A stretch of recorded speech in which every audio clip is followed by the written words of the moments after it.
So this is the remake of the 1994 classic, which originally starred Brandon Lee, son of famous artist Bruce Lee.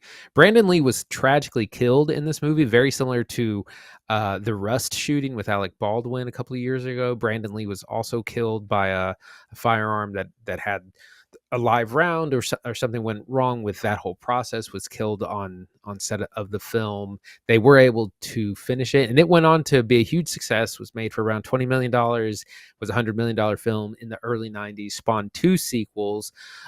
In it's not instigated, informed, and inspired things like the Matrix. A lot of the styles, some of the shootouts and stuff. You see that kind of stuff show up in the Matrix a few years later.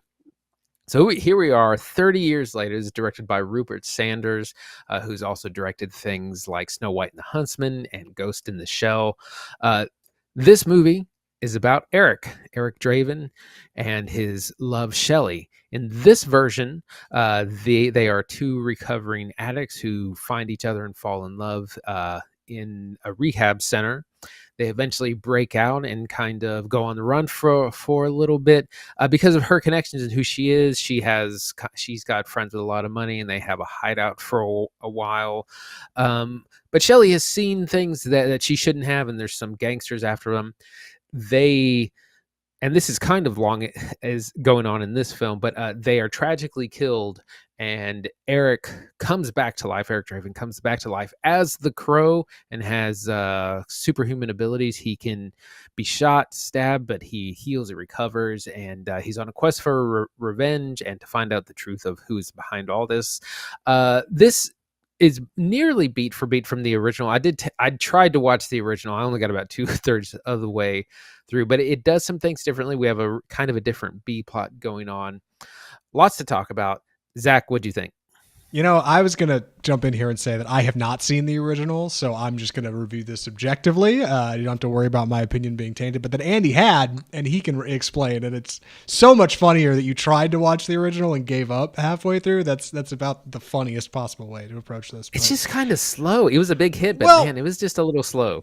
Yeah, and I tell you what, I think the Crow, the 2024 Crow, the one we're talking about here, I would say it is fair, fine even, so bad it's good cinema. That's what I think. Because it's not good. The Crow is definitely bad. It is full of ADR and studio notes to speed it up and make it go faster, and kind of excuses for it to be an R-rated film when it fundamentally feels like a PG-13 movie on its face.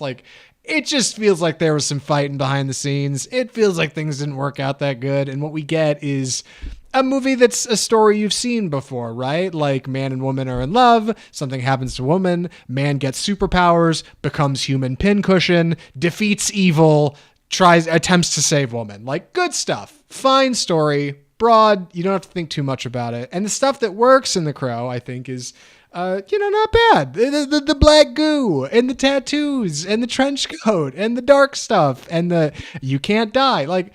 That's relatively fun. I think it's got some good lines. It's got a couple cheesy montages. It's the kind of thing you dunk on with your friends at the movies. And when it's summer at the movies, that's not a bad time. And I typically am not very good at reviewing so bad it's good movies. So I feel pretty good in saying this one's right in the middle. Baseline for me. And I'm excited to talk about what works and then get to that chunky stuff that drags it down, I think. What do you think, Andy? So I think there's good and bad. This has definitely been overhated on the internet and on film Twitter. It definitely has got problems, but there are some things that do work for me. I think Bill Skarsgard's performance is really solid, especially the longer it goes. I think he does well with what he's given. We do get I think the third act is real strong. As we get to the climax, we get some really gnarly action and gore. It just takes a while to get there.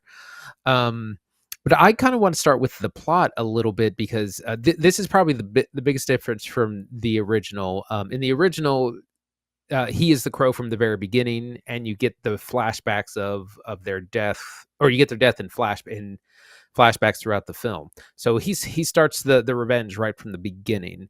In this, it takes a while for him to become the Crow. It doesn't really happen until about Act Two, and it reminded me of Batman Begins in that way, where there's a whole lot of backstory. We spent the first act really developing his relationship with Shelly, and that's kind of the big difference. Is that it takes a long time to get there, whereas in the original, he's the Crow kind of from the beginning, killing everyone. And it reminded me of Candyman in the same way, because the modern Candyman does a little bit of the same thing. It's like an origin story.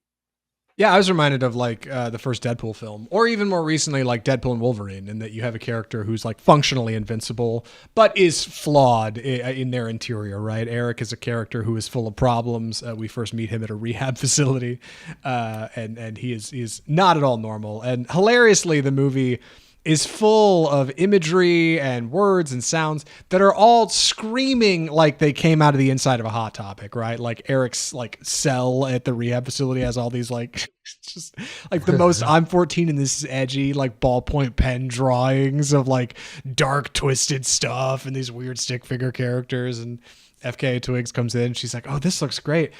This is this poetry? This looks like it'd be great set to music. Like it's so hilariously wrote."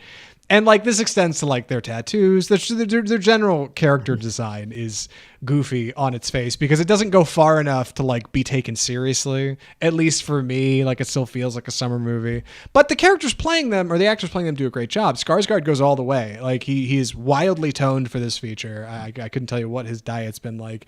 And while his vocals are pretty bad, like a lot of his audio is not great because he still I think needs to iron out that accent a little bit where he can. He does a really good job of giving the on-screen charisma, big looks, especially when he like actually suits up and gets the face paint on. Like he just looks like a bad dude, right? Like people are terrified of him, running away from him on the street. Like, oh, look at this hooligan.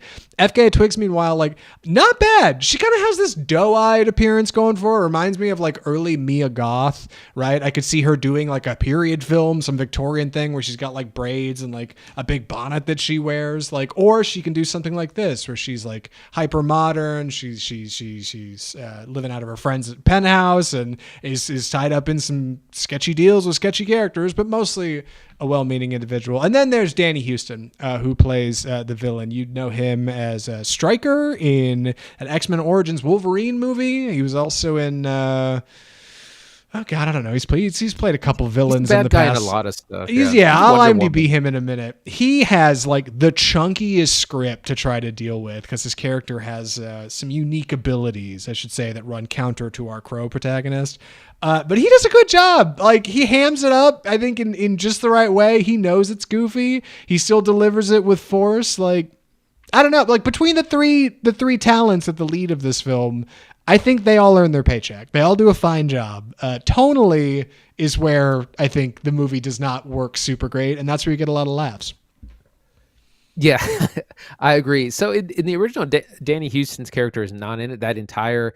He kind of does this mind control thing, and that's just not in the original at all. That was invented for this film. To me, that it doesn't really work. It's supposed to be another, I don't know, aspect of the revenge story. It's real clumsily inserted. Along with that there's a lot of scenes in limbo in this one where you're talking with some sort of entity between life and death, and he said you must go back and make things right. There's none of that in the original either. I didn't mind those scenes. I saw some of that was inspired and unique. But yeah, it's definitely a little bit all over the place, and just it takes a long time to get going. Like I said, you're waiting. You're waiting when we know the beach makes you old. When Yes. when the character is going to realize on screen. Like I said, it's like Batman Begins because he's not the Crow. He becomes the Crow, but then he's like clumsy and figuring it out, and then by the end he's like Crow extraordinaire, ready to take revenge. Well, that was somewhere, yeah, the script both excelled at being funny and failed at being clever. Like Eric is dumb. He's super dumb, dude. Like, which makes sense because if you're like this tatted up drug addict who's covered in scars and bad ideas, who's lived a speckled life of awful, like who is just coming into a relationship with a woman, and now you're trying to investigate like maybe where she's been or where she's going or what happened to her to try to get to the bottom of what's going on. Like, he doesn't make any clever decisions. He doesn't like contact a PI. He's not like, ooh, I worked this out or I figured this. He like stumbles into clues, right, that lead him to the next logical step. And then our second act is definitely a chunky, spotty studio told you to make this 20 minutes faster edit full of like a lot of ADR and I don't know, but I saw that guy down the street. He's the one you want, like that kind of junk, just sending the crow from place to place to just kind of get him moving along. And like Andy said, the beach makes you old. We know that he eventually gets some face paint and a trench coat and lights things up. So you're kind of waiting the whole movie for that to happen. It finally gets there. And I should say with grace, I think Andy's right. Third act, not bad. A little chunky in the middle. Good start, good end. Not too shabby. Not too shabby. Certainly better than like the 6% it had on Rotten when it premiered. Like I was really surprised to see it reviewed that poorly. Yeah, the action is part of where this excels. Like I said, he learned. It took him a little bit to learn that he is invincible, but he's not painless. So he experiences the pain of like a gunshot or a stab wound, and like those wounds are real gnarly, and they will heal back up. But he definitely feels the pain. There's a couple of scenes where he has to like set bones and like stitch himself back up. That's it's real body horror stuff. And then by the end, he's a little bit better at it. But that's, a lot of people had compared this to kind of having a little bit of a John Wick look. And by the time we get to that third act climax, that we really do get that kind of action is pretty awesome. I just think we need a little bit more of that earlier on. Again, it seems like they were maybe trying to build a franchise, and it's like, oh, well, in Crow 2, he will start as the Crow and he'll already be kicking ass. So I don't think we're going to get a sequel to this, but I think that's what they were kind of going for. Again, very much like the Candyman remake. Yeah, I did stick around. Just out of curiosity, did you stick around? And is there a post-credit scene? Like, do you? I did not. I bailed. I heard there's not. But yeah, like the people that clean the people that clean the theater can't go until it's completely empty. They'll like wait, and so they were like, "There's no end credit scene. Get you out. Can leave now." Yeah, right. We're paid by the hour. Yeah, no, I get that. No, which is good, I should say, because I did think Crow was going to end with some kind of fat teaser for like come back next summer for the Crow 2, which will never get greenlit because we're not making any money. But no, it's got a pretty good beginning, middle, and end. Ties it off pretty tight. Doesn't overstay its welcome for an hour 51. Not too bad. Like, that's the other thing. You're not looking at a 2.5 hour slog. Like, it does slow down a little in the middle, but not in a way I think general audiences wouldn't like only in the way that like your average film podcast host would be like, this is too slow for me. Like, it's fine. It's more than fine. From what I've heard from people who saw it, like myself and Andy, a couple friends, everybody seems pretty warm on it, honestly. Like, it's not nearly as bad, I think, as it's been hammed up to be. Like, I think it's easy to dunk on the Crow, but like I would put it in the realm of Sony's Venom series, right? Like dark and a lot of CGI, but fun. Like you don't have to think a lot about it. Like it's not that bad. It's really not. I'm kind of glad we watched it, to be honest. Yeah, I wanted to mention a couple of more positive things. I really enjoyed the score to this. Like, it reminded me a little bit of Joker, which was scored by Gudna Hilnadottir. This kind of has a similar vibe. It has a little bit of that kind of Joker sound. It also has a number of needle drops, which is one of the few things I've seen people praise about it. Some really good choices in kind of pop rock music. So the musical part of this, I think, is actually one of the better aspects of it. Yeah, and I also like the visuals. Like, I know I said at the top that like, oh yeah, the trench coat and the face paint's cool, but like, it is kind of fun, man. Like, yeah, when he's like getting out tattoo ink and painting it on his face, like, there's some kind of little bit of part of you that always wanted to wear like cool torn up jeans and a belt in school, and you never did. And you're like, okay, yeah, like you can vibe with that a minute. The music's fun, the visuals are not bad. Skarsgard is working hard for it. I don't know, man. I don't have much more to say. Any other thoughts or recommendations, Andy? No, I think I'm ready. Andy, would you recommend The Crow?